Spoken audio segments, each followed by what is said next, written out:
Okay, so if I were using direct instruction to help kids figure out the halfway point between two tens, what I would do is just start with a piece of paper that looks like this. And then I would have the kids fold the piece of paper vertically so that they get a midway point. So just fold the paper.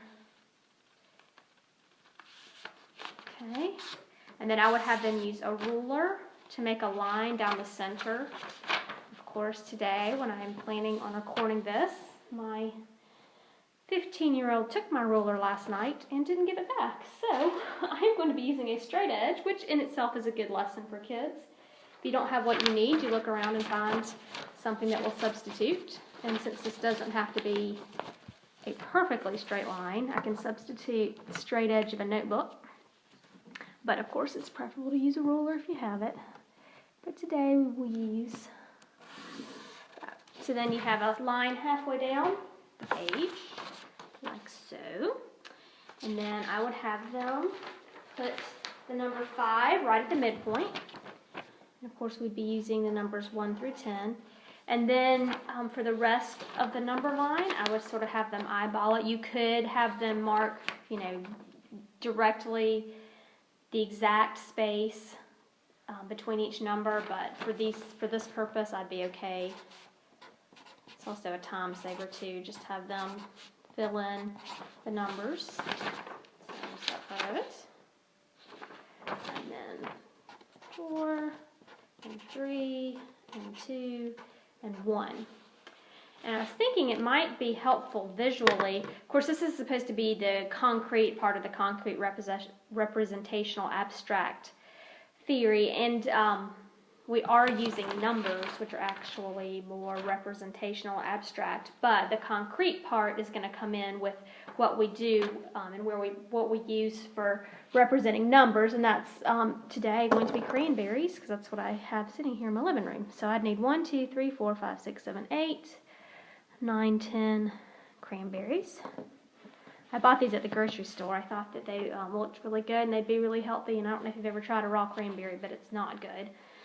So they're now decorations. But anyway, so what I would do is take this piece of paper, maybe even cardstock might be good, to make it nice and so it would stand up like this. See if I can show you here.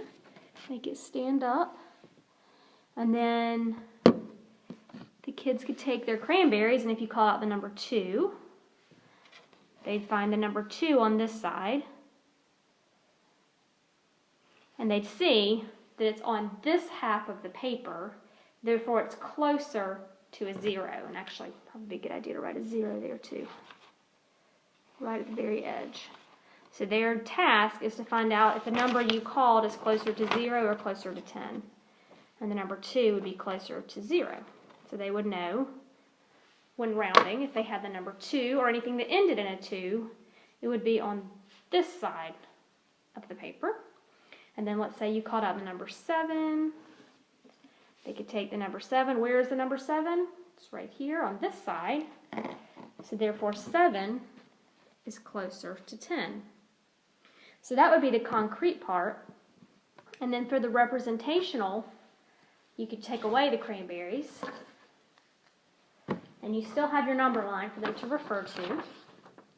And then you could even use X's. So if I have the number 4, I have 4 X's. 1, 2, 3, 4. And which is it closer to? It's on this side of the paper, so it's closer to 0. And then if you had 9, you could go 1, 2, 3, 4, 5, 6, 7, 8, 9. And the 9 is closer to the 10s. So if you have something that ends in a 9, it's going to go up to the 10. It wouldn't make sense to go back to the 0. It would make sense to go to the 10. So just trying to get some ways to show kids a concrete and then representational way to figure out whether a number is closer, or which 10 a number is closer to. And of course, you could also expand this, and instead of, you could put a 10 on this side and a 20 on this side, even using the same number line. All they'd have to do is add a 1 in front of everything.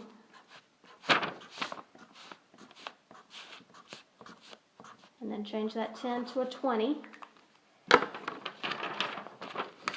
And then you could give them 16 cranberries. Is 16 closer to 20 or is 16 closer to 10?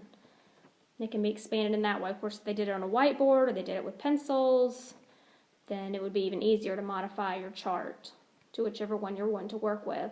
Of course, it's going to be hard to use the concrete number of cranberries past, if you've got 20 kids in the class, you don't want 20 cranberries. Of course, you could use buttons or something like that, like I mentioned in the other part of the presentation, but just something to help them really understand what you mean when you say, which 10 does this number fall between and which one is it closest to? So they really understand what that means, because I can teach kids all day long how to round with the algorithm, but teaching them exactly what it means and exactly what it means when I say which number is it closer, or which 10 is it closer to, which 100 is it closer to, it's just, my kids anyway, with kids with learning disabilities, really need something that they can look at, something concrete that they can really practice a lot with. Of course, with direct instruction, you want to give them a lot of practice with you and then a lot of practice on their own as well, so that they can really start to see what's going to happen, or what you mean exactly when you say which 10 is this closer to.